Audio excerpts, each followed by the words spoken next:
Babe.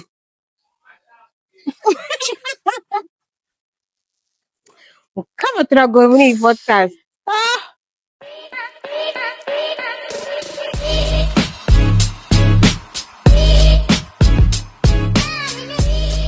Good morning, first. Good morning. Hi. Hi. Cheers. Hello, guys. Good morning. Good morning. It's morning where we are. Yes. Yes. We've just woken up Just and waking up. we're like, today we're doing another podcast. Yes. Welcome to Sister-in-Law Podcast.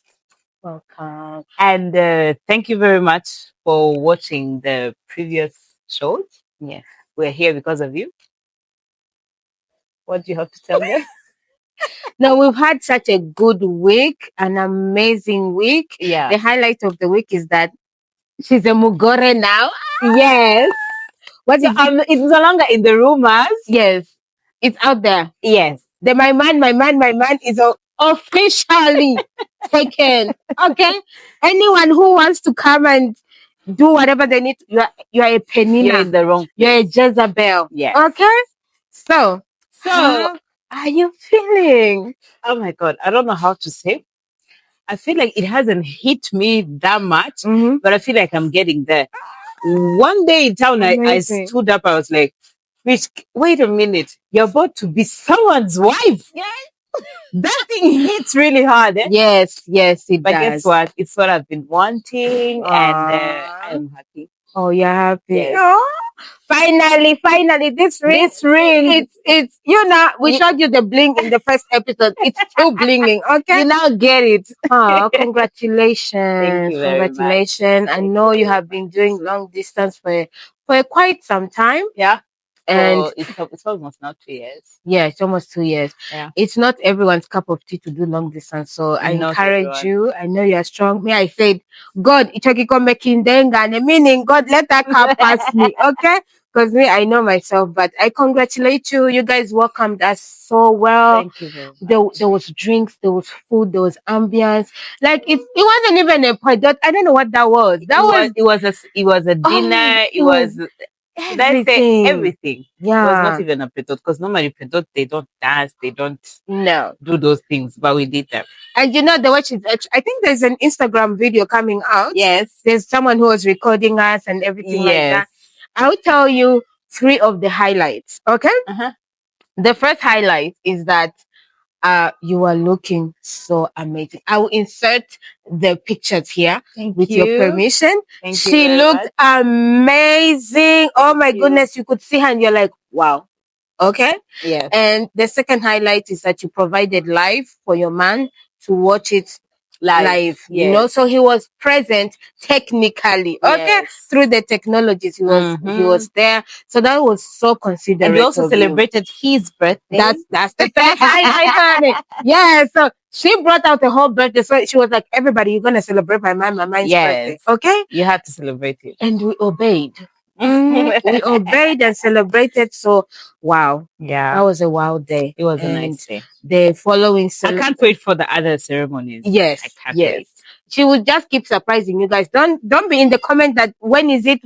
No. Surprise. Yes. Okay. So yeah, congratulations again. Thank you very much. Yeah. I was happy. So the topic of today is how to solve conflict with your sister-in-law. That one is a tough one, eh? It's very important. It's a very tough one because it's hard. So how do you solve conflict? First of all, we have to define conflict, because there are some people who don't think you're having conflict with them when it's actually a conflict. Conflict can be defined as misunderstanding, miscommunication between two people, or how can I say, just when two people do not meet, share an idea that is being present at the moment. For example, let's say you don't like me. Let's say you were having a conversation with your man, and then I disrespected your man. You understand? And then I come and be like, "Oh, Rich, no. You remember like the time when I told you that you can't cook." Yes. Okay, like the towel. You know, she was burning food by mistake. You know how it happens when you're in the kitchen, you're all over the place. Yes. And then that's the first time that I knew her. And then I was like, boom, you can't cook. Yes. So what do you think you're going to do at my brother's house? You Yes. can't cook. Yes. So she felt bad, and I was disrespectful. Yes. Not just to you, but also your man. Yes. You understand? So there it created a conflict. Yes. Okay, so for me, after defining what is conflict, the first thing that I would say recommend to resolve conflict is to come to reality that there's a conflict. Because once you know there's a conflict, you form a foundation on how to solve it. Because an unknown problem, there's no solution to it. So first recognize, which can actually lead to another point that I'll say later, accountability. Because you will not be accountable for something that you don't know, that you don't recognize. So I have to recognize that and realize that I have a problem with you, or you have a problem with me. Yes. And that way we can hear each other out. What would you say would be your first point? My first point is that we should always get to know that our sisters-in-law, they're not always perfect. Yes. The way you see me, the way you see yourself, the way you see your friend, or let's say your brothers or your sisters, most especially siblings, we know their imperfections. Yes. We know what they do worse. We know what they're good at. So get to know that your sister-in-law is also that type of person. Don't always expect the best out of them. Just be like, she's a normal person. She can do something wrong, and I also can do something wrong. So let's not take it at hurt. First of all, look at it to the point of view that you gave her a chance to know her and to be like, I didn't judge you by what you did, because you might do something wrong today, and then tomorrow I don't want to talk to you, or I don't want to have any other discussion just because you did something wrong. So I should give her a chance. It's like your sibling, at home today you're all fighting. But tomorrow, guess what? You'll be like, oh, are you in town? Can I pick you up? So that's how it's supposed to be, because she is also your sister-in-law. That is so true. Yeah, and maybe you also have a brother-in-law.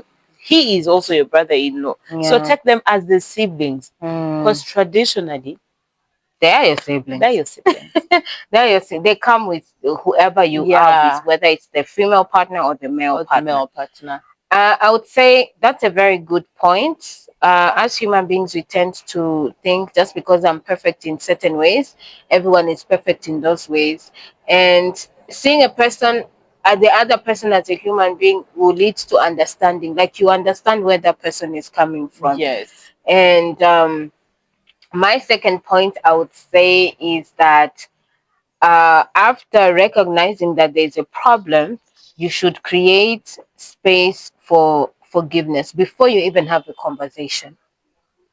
As Christians, create space for forgiveness, because if you go in there saying, I'm gonna tell Rich what time it is, I'm gonna tell her what's in my mind, like you're going in there guns blazing. Go in there with the heart of forgiveness, because once you do that, even if I'm in the right, I will receive whatever is coming from you. Yes. You understand? I'll be like, okay, maybe you hurt me 90%, but that 10% of yours where I hurt you, I get it. Yes. You understand? But if you go in there, you're like, yeah, no more, see, I will show Rich what time it is. There won't be a resolution. Actually, you will come out with more beef. Yes. With more conflict. That's where you find people having conversation like, oh, like the other time. It was 5 years ago. You get kept. You get kept. Oh, the other time you did this, the other time you did that, because your heart is not in a place to be like, you know what? Let me understand this person as a human, like you say, and be ready to forgive them. So that, and forgiveness comes from a place of where, like the point that you gave, and also from a place of like, is this conflict bigger than my relationship with this person? Because if the conflict is bigger than the relationship you have with this person, or the connection, in this case, like you and I, you are my brother's wife. Yes. You understand? So is any conflict that you're having bigger than the relationship that I have together? Because that conflict can be resolved in 5 minutes. But if I keep unforgiveness, it can go on for 50 years. Guys, we know families that have been in conflict for more than 50 years.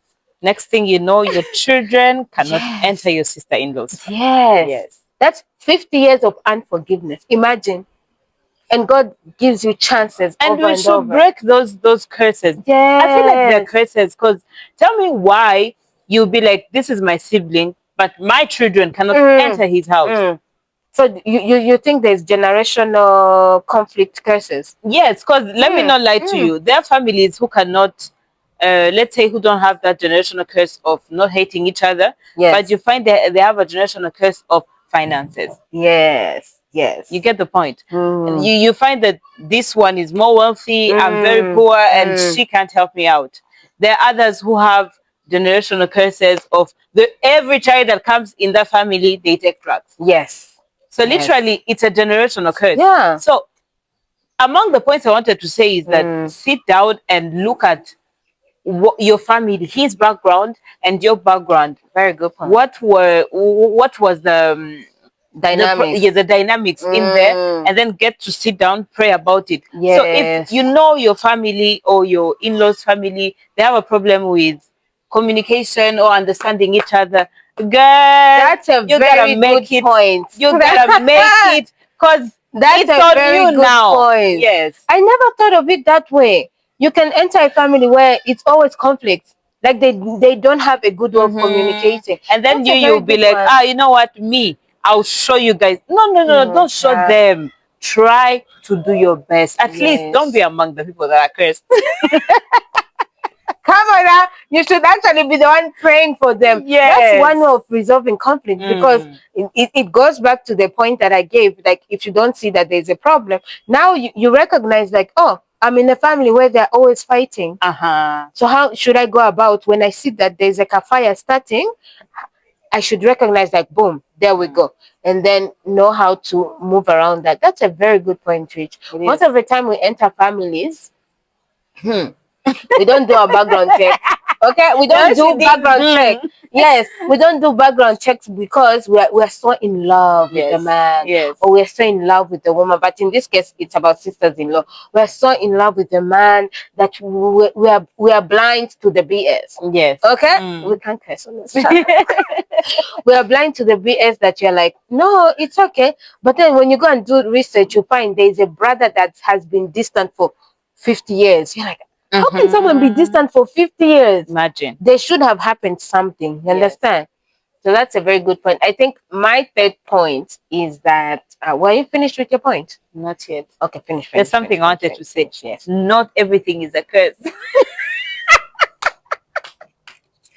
Yes! Don't sit there and be like, oh, my sister-in-law did this and this, so I should sit down. No. Sometimes bash out. We're talking about how to resolve conflict. All I'm saying that is violence. No, let us not be those Christians who are like, oh my God, God will do it, my dear. Sometimes if you don't define bash. No, define bash, because let me give you an example. So you see, for example, as I was saying, the situation that happened between me and you. So guess what? I was cooking, the food burnt. And she said it out loud. She was like, oh, you don't know how to cook. How do you expect to get married to my brother when you don't know how to cook? I didn't bash her out. But I was like, you know what? I'm sad. I'm feeling bad. Let me go home. But after some days, I was bashing her out. Like, it doesn't just have to go like that. Like, do you know what? Even today, even if, let's say, something happens, she will know that she will not bash me out that day. She'll come up, pow. Because tell me why. Okay, that conflict, you people, you would have told me to go and sit down and pray to God. But Rich, you should have given that point the last one. Saying, after everything, at least this last one, let me give you the last one. Because when you say bash, the people who are going to go out there and beat someone. No, don't beat people. Don't. You're gonna say Rich told me to go and beat you. Please don't. Respect your sister-in-laws, but Yes. please let them also respect you back. Yes. Hey, that's Let the them point. know. Let them know. Hey, don't always, okay, it's not always like, yo, I'll fight you, or yo, I'll do this. It's like me. Me, when I get alone, I feel like fighting, but I've never fought. You see, you have to, calm down.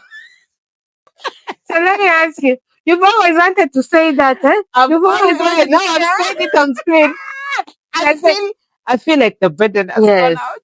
And you see the benefits of resolving conflicts in a very Christian way is that now, even if you say that you would have bashed me, I don't take offense to that. Yeah, I actually understand. Like, yo, I would have been a punching bag that day. But she can fight with the face, me I can fight with my mouth.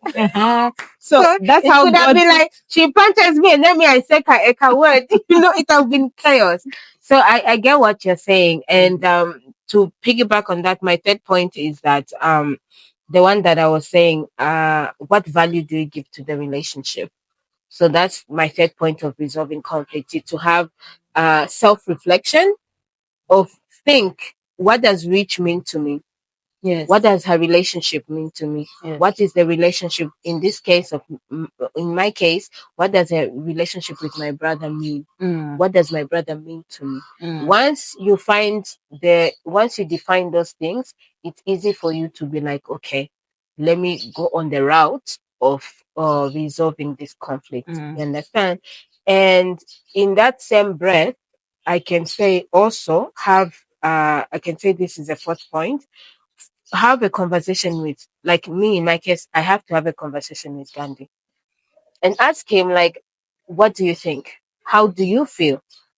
Instead of saying, that's my brother, even if he's mad at me, he will understand. Yes. But you're hurting your family member who is in love with this lady. Yes. You understand? So also have a conversation with him and find out where he is having a problem or where he's hurt. Because trust me, men get hurt by these things that women go through. And they keep quiet. The difference with them and us is that we say it out loud, and for them, they keep quiet. So you might find your man is quiet on a certain situation, and you think, oh, he's cool. No, dear, he's not cool. He is not. Sit down and talk to him. He's not cool with it. Yeah. What's your other point? Don't say the bashing part. come up with something else. No, my other point is that it should be vice versa. Let's say she's the sister of my man. So she will talk to my man and be like, what do you think? But also, you as the partner, talk to your man and be like, babe, what do you think about this conflict that happened between me and your sister? Since you grew up with this sister your whole time, like you know them more than I do. Was I wrong? Did I do something good?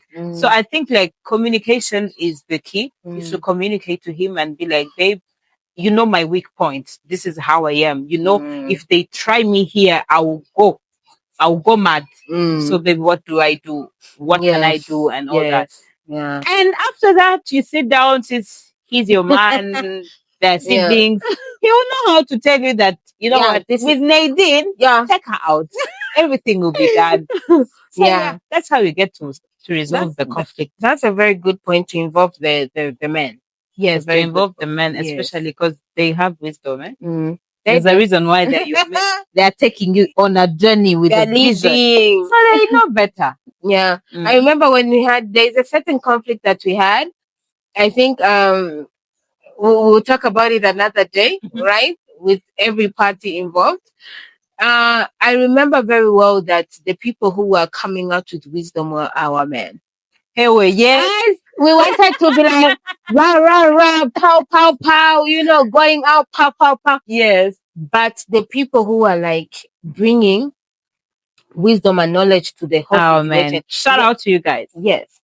Shout out to our men. Yes. We wanted to go out there and be like, let's fight. And they were like, no, chill, calm down. You get. So we are very grateful for that. That's also a very good point in terms of like some ways of resolving conflict is to have a very wise partner. Why? Yes. Yeah. There are some partners who will be like, yeah, go buy a gun and go shoot. Yeah. You've seen that, no? Yes. Like, take revenge. Like, how can you let her talk to you like that? Stand up for yourself. There's a way you can stand up for yourself without violence. with just wisdom and you stand up for yourself. There's some partners who bakakosha, if I can say it in Kirundi, and push you to go to do the wrong things. Do the wrong thing. So that one I don't agree with it so much. I think one way is just having a good partner. And to piggyback on that, another way of another way I think we can resolve conflict is also to accountability. How is accountability? Don't say, like the case that I presented you guys with. I shouldn't say, "Oh, Rich, sorry for that day." No. No. Wait. No, that is not an apology. That's not an apology. That is not accountability. And me, by the way, I don't give life to the BS word. So if you do that, I'll be like, okay. And it's telling me, so please apologize. Apologize the right totally. way. Imagine right you did way. something wrong and then I come out like, Nadine, I'm sorry for yesterday.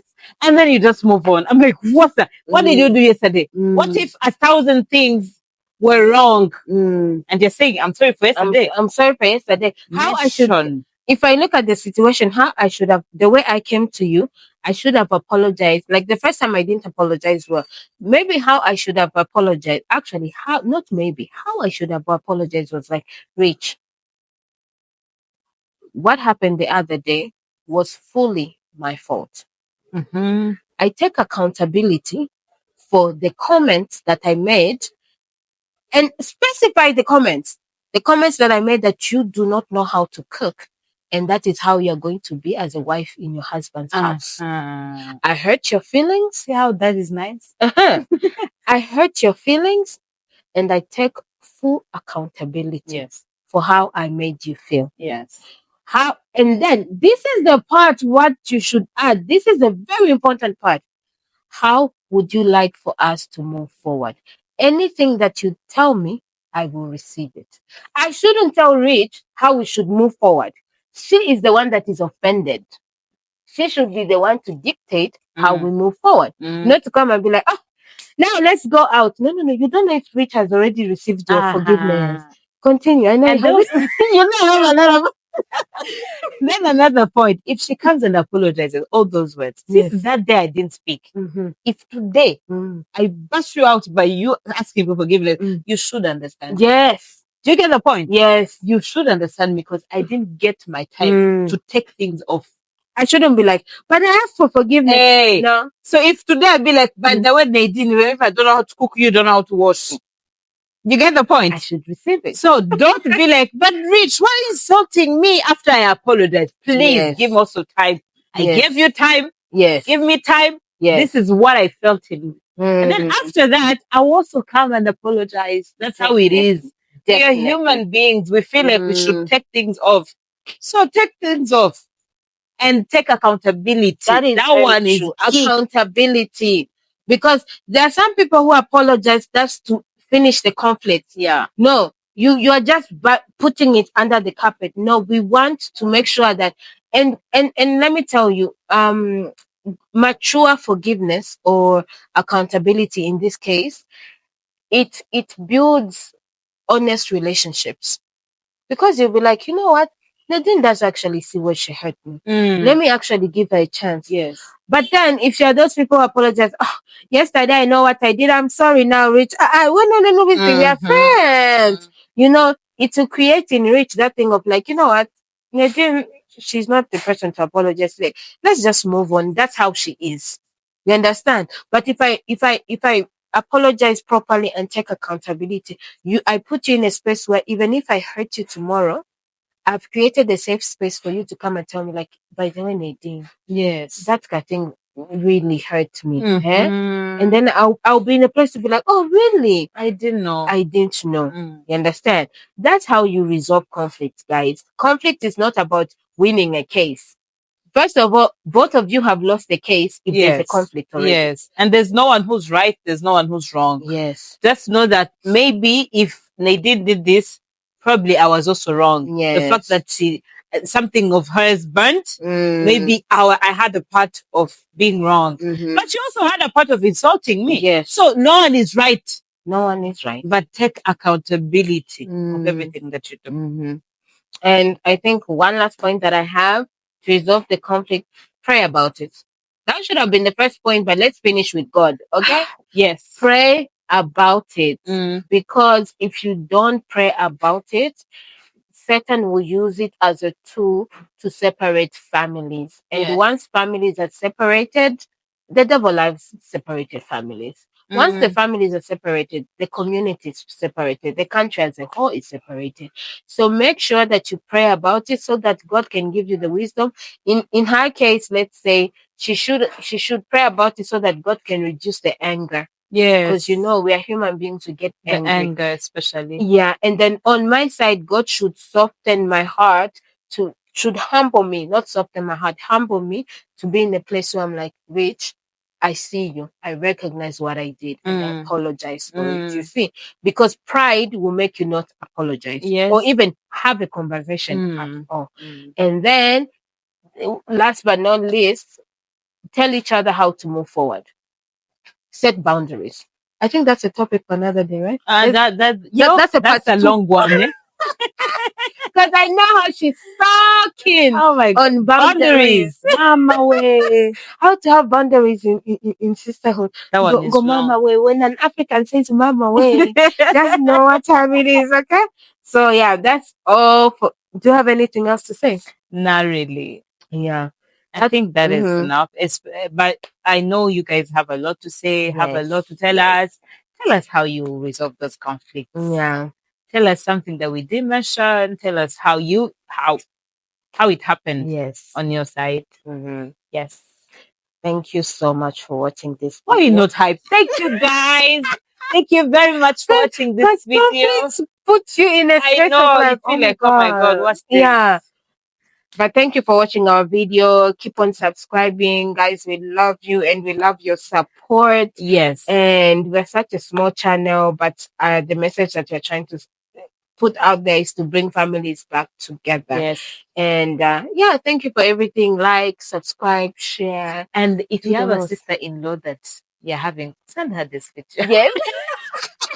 Send her this video. You never know. Yes, you never know. Just go and be like, oh, I think we should try this because this is how they did it. Yes. Yeah. Thank you very much. Bye-bye. Bye. Nadine. Don't get quite